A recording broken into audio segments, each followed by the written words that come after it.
Retirement के बाद एक बुजुर्ग व्यक्ति अपनी पत्नी के साथ रहता था, जबकि उसके 3 बेटे होते हुए एक बेटा उसका हैदराबाद तो दूसरा बेटा दिल्ली और तीसरा बेटा जो था वो दुबई में रहता था। ज़िंदगी में ठीक चल रहा था, पैसे की कोई कमी नहीं थी, लेकिन बुजुर्ग आदमी को एक बीमारी लग जाती है, जिस बीमारी का नाम होता है पार्किंसन, जिसकी वजह से ना वह सही से चल पाता था और ना ही सही से बैठ पाता था। इसलिए अक्सर उसे परेशानी रहती थी और उसकी 65 साल की जो पत्नी थी, उस पत्नी को आदत लग जाती है सेक्स की, और सेक्स करने के लिए वह एक लड़के को अपने घर बुलाया करती थी। इसके लिए वक्त उसको पेमेंट किया करती थी। वक्त धीरे धीरे आगे बढ़ रहा था और एक दिन कुछ ऐसा होता है जिसकी किसी ने कल्पना नहीं की थी। इस घर के अंदर नहीं बल्कि इस घर के अंदर एक नहीं बल्कि 2 कत्ल हो जाते हैं, और इस घटनाक्रम का जब खुलासा होता है तो लोगों को यकीन नहीं हो रहा था कि एक महिला को इतनी उम्र में, जिसकी उम्र 65 साल के आसपास होती है, और उसके बेटे से छोटे उम्र के लड़के से उसे प्यार हो जाता है और उसके साथ वो अवैध संबंध में व्यस्त रहती है। नमस्कार, मैं हिमांशु। आज मैं आपको सच्ची घटना आपको सुनाने जा रहा हूँ। यह सच्ची घटना बिहार का है। बिहार के पटना शहर का एक थाना लगता है पाटलिपुत्र, और यही एक इलाका लगता है नेहरू नगर रोड 2 सुजाता निवास में एक महिला जिसकी उम्र 65 साल के आसपास होती है, जिसका नाम सुजाता देवी होता है। उसका पति जिसकी उम्र लगभग 75 साल के आसपास होती है और नाम होता है NK श्रीवास्तव। ये तुम पति और पत्नी यहाँ रहते हैं, लेकिन उनकी 3 बेटे होते हैं। एक बेटा हैदराबाद तो दूसरा बेटा दुबई और तीसरा बेटा जो होता है वो दिल्ली में होता है। अंतर जो दुबई वाला बेटा है, वह अक्सर अपनी माँ और अपने पापा से फ़ोन पर बातचीत किया करता था, उसके हाल चाल लिया करता था। और ऐसे ही उसने 15 अक्टूबर 2024 को करीब दोपहर के 12:30 के आसपास अपनी माँ को फ़ोन किया। पहली बार फ़ोन लगाया तो माँ नहीं मिला फ़ोन, और दूसरी बार लगाया, 3-4 बार लगाया तब भी नहीं मिला। तो अपनी माँ से बात करने के लिए बार बार फ़ोन लगा रहा था और परेशान हो रहा था। उसके बाद पिताजी से बात करने की कोशिश करता तो पिताजी से भी संपर्क नहीं हो पाता। तो वह लड़का सोच में पड़ जाता है कि आखिरकार करे तो क्या करे। कुछ देर सोचता है। सोचने के बाद जहाँ उनका घर होता है सुजाता निवास, उसके ठीक सामने एक अपार्टमेंट होता है, गणेश जानकी अपार्टमेंट। वहाँ पर एक गार्ड रहता है राम प्यारे यादव, और राम प्यारे यादव को फ़ोन करता है, और फ़ोन करने के बाद कहता है कि क्या तुम मेरे घर जाकर मेरी माँ या पिताजी से बात करा सकते हो। जैसे गार्ड ये बात सुनी, उसने कहा, भाई साहब बस थोड़ा सा टाइम दीजिए, मैं अभी तुरंत जाता हूँ और आपकी बात कराता हूँ। अब राम प्यारे यादव जी सीधा पहुँच जाते हैं सुजाता निवास में। वहाँ जाने के बाद देखता है कि बाहर से कुंडा लगा है, यानी कि दरवाज़ा लगा हुआ है। उस दरवाजे को खोलता है, उसके अंदर प्रवेश करता है। प्रवेश करने के बाद जब देखता है तो घर में है, घर के किचन में एक लाश पड़ी हुई होती है। साथ ही बेडरूम में एक लाश पड़ी हुई है।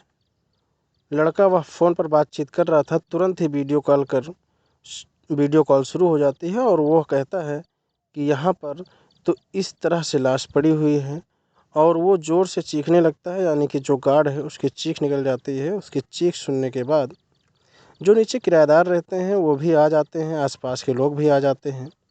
तुरंत ही पुलिस को सूचना दी जाती है। अब जब पुलिस को सूचना दी जाती है तो पुलिस मौके पर आती है। जो यहाँ की पुलिस होती है पाटलिपुत्र थाने की, वो यहाँ आकर मामले की जांच पड़ताल में जुट जाती है। दंपत्ति यानी कि जो रिटायर अधिकारी हैं, जिसकी उम्र लगभग 75 साल के आसपास है, NK श्रीवास्तव, उनकी पत्नी सुजाता देवी जिनकी उम्र 65 साल के आसपास है, दोनों की लाश पड़ी हुई है। जगह जगह ब्लड फैला हुआ है, खून। उन्हें जो मारा गया था, ऐसा लग रहा था किसी धारदार हथियार से एक बार नहीं बल्कि बार बार किए गए हों। ये साथ ही जो महिला होती है उसको तो किसी भारी वस्तु से उसके चेहरे को पूरी तरह से बिगाड़ दिया गया था। पुलिस ने जब घर आकर देखा तो पुलिस खुद हैरान थी। जब सेफ अलमारियां होती हैं उनको खोला जाता है और जो खोल के देखा जाता है तो लगभग 1 लाख की जेवरात नकदी भी होती है और घर में रखी होती है।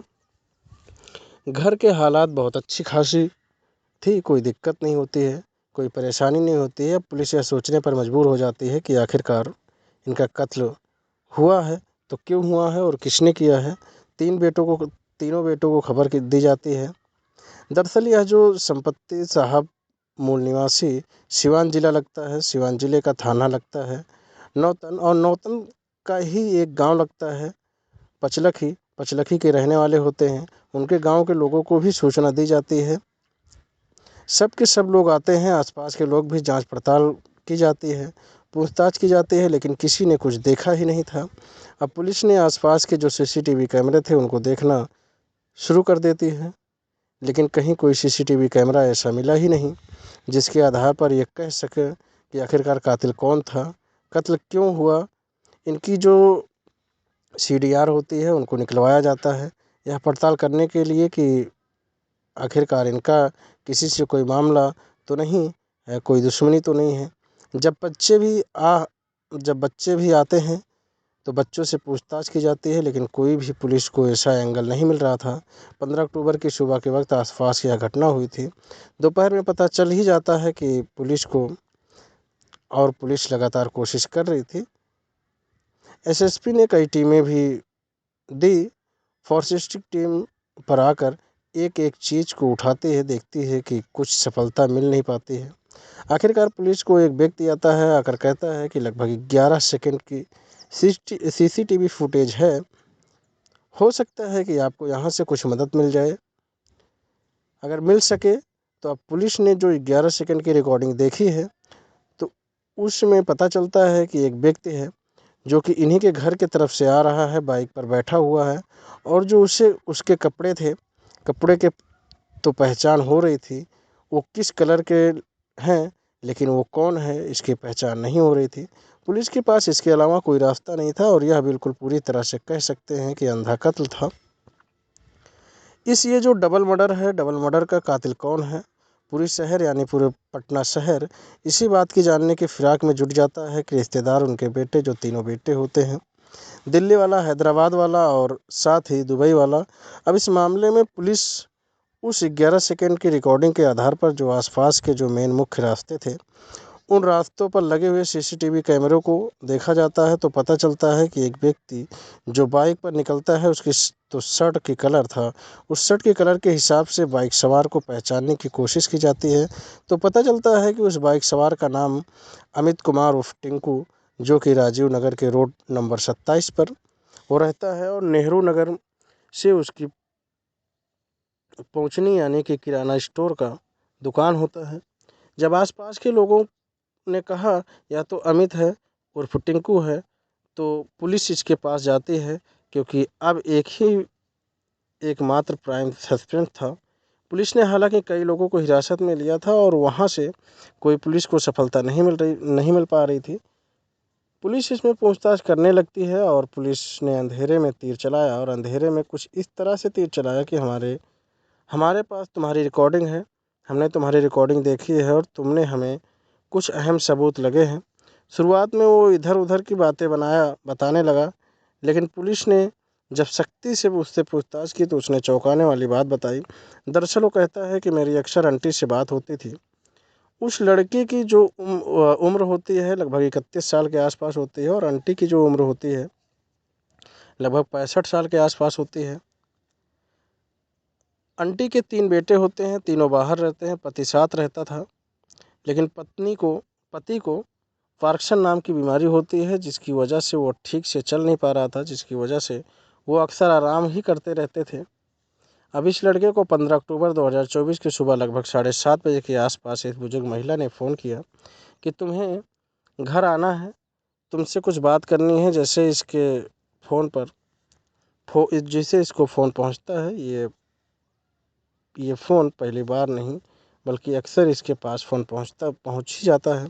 दरअसल ये लड़का जो होता है ये मूल निवासी नालंदा ज़िले का हिल्सा एक इलाका है, वहाँ का रहने वाला होता है। 3 साल पहले ये नंबर यहाँ पर पचन की दुकान करने के लिए आया था और 3 साल पहले ही सुजाता देवी से इसकी जानकारी हो गई थी। ऐसी पहली बार नहीं था, ऐसा अक्सर होता था। वो घर आता था और घर आने के बाद जो भी बुजुर्गों की मदद करता था, बच्चे की तरह इसी तरह से मदद करके निकल जाया करता था। उसने यह बात बताने की कोशिश की। पुलिस ने उससे कहा कि हमें आगे की जानकारी लेनी है, दरअसल आगे की क्या बात है क्या नहीं। फिर जब उसने खोलना शुरू किया तो खुल के उसने बताया शुरू कर दिया। दरअसल उसे कहना था कि मैं जब भी आता हूँ मुझे किसी न किसी कोई मदद मिल जाया करती थी, पैसे मिल जाया करते थे और उस पैसे के बदले मैं उस महिला के साथ अवैध संबंध बनाने होते थे।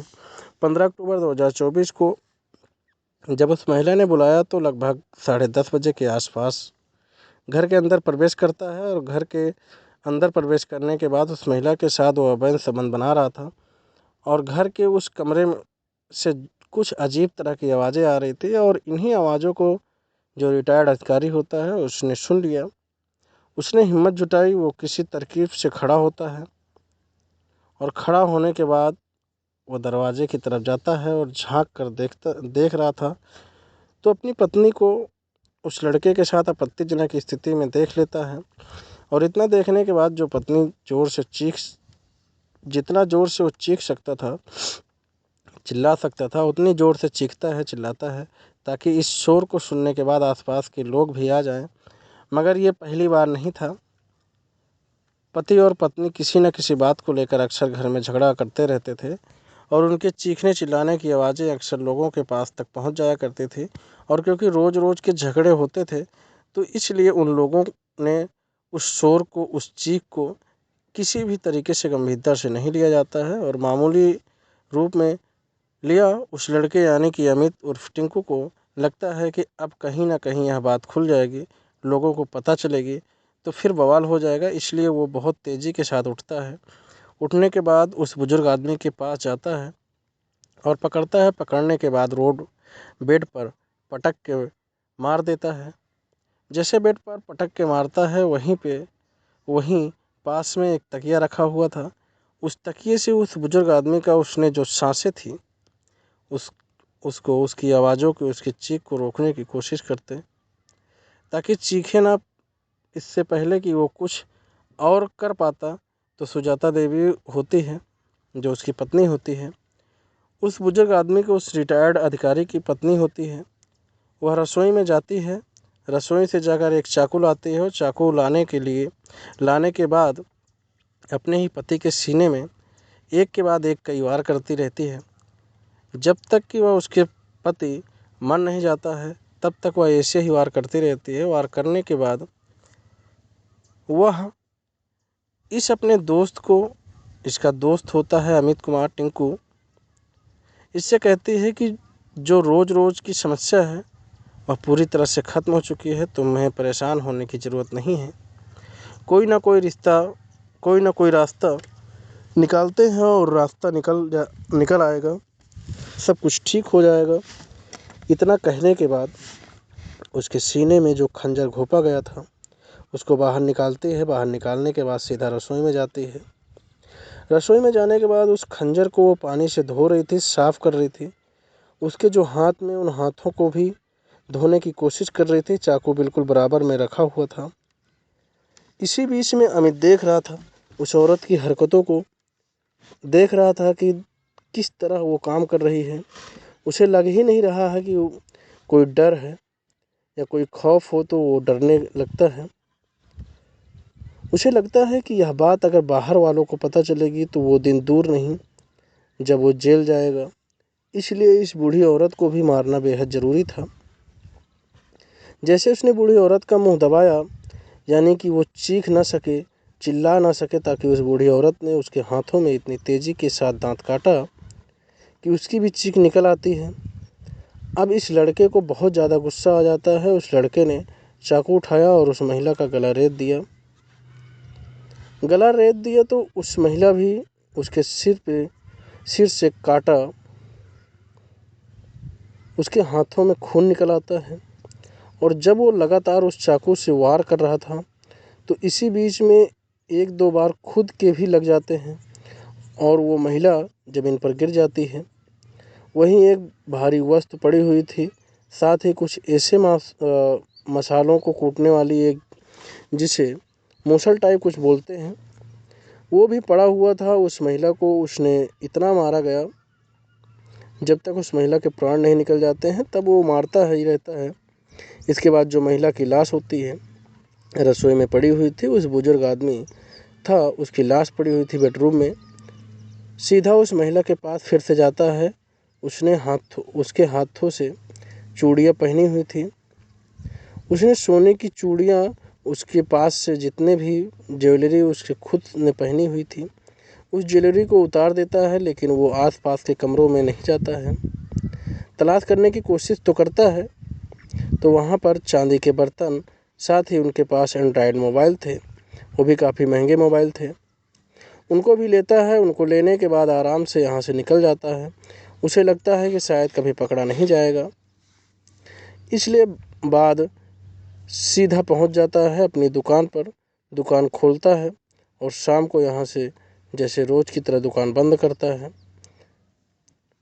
सुनार के पास जाता है। सुनार के पास जो भी उसे ज्वेलरी वहाँ से उस महिला से ली थी, उस ज्वेलरी को सुनार को देता है। उससे कहता है कि मुझे कुछ पैसों की ज़रूरत है, यानी कि 1 लाख में उस ज्वेलरी को गिरवी रख देता है और मोबाइल को छुपा देता है और साथ ही वह अपने काम में बिजी हो जाता है। पुलिस को जैसे ही सूचना मिलती है, पुलिस लगातार इस मामले की जांच पड़ताल कर रही थी और जितने भी आसपास के लोग थे उससे पूछताछ कर रही थी। दुकान से भी पूछताछ की जाती है।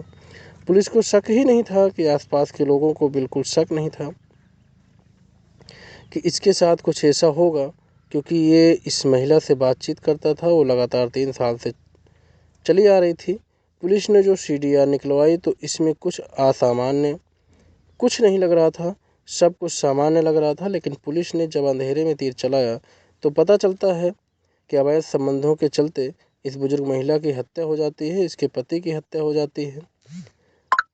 पति की वह खुद हत्या करती है, जबकि उसकी हत्या उसका प्रेमी कर देता है। और इस घटनाक्रम का जब खुलासा होता है तो लोगों को यकीन नहीं हो रहा था कि 65 साल की वह बुजुर्ग महिला उसे अपने से बहुत छोटे यानी कि 31 साल के लड़के से प्यार हो जाता है। उसके साथ वो अवैध संबंध बनाया करती थी।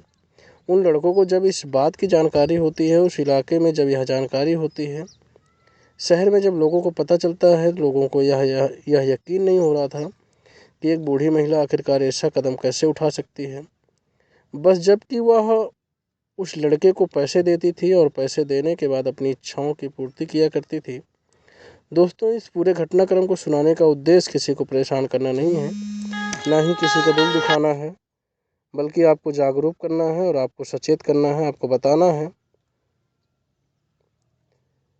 आपको जताना है कि कम से कम कोई आदमी अपने बुजुर्गों को खास कर इस तरह से बिल्कुल ना छोड़ें और उनसे बीच बीच में हेल्प लेते रहें कि आखिरकार जैसे दुबई वाले लड़के ने ये किया था, वाकई सराहनीय कदम है।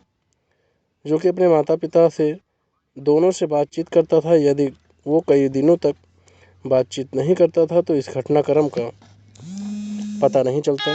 तो नमस्कार दोस्तों, आप भी अपने माता पिता का ध्यान दीजिए और हमारे चैनल को सब्सक्राइब करके रखिए। धन्यवाद।